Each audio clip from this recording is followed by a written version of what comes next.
قال النبي صلى الله عليه وسلم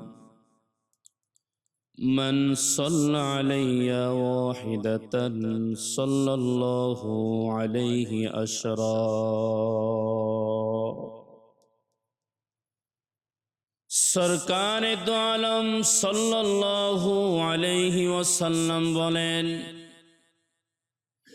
মান সাল্লা আলাইয়া ওয়াহিদাতান যে ব্যক্তি যে উম্মত আমি নবীর উপরে একবার সালাত পড়বে দুরূদ শরীফ পাঠ করবে সাল্লাল্লাহু আলাইহি আশরা আল্লাহ তার উপরে 10টা রহমত নাজিল করে দিবে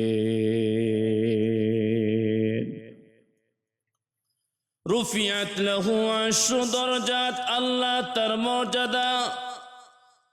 10টা গুণ বৃদ্ধি করিয়া দিবেন আল্লাহ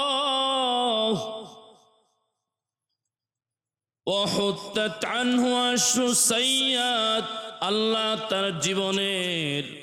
10টা সগীরা গুনাহগুলো maaf করে দিবেন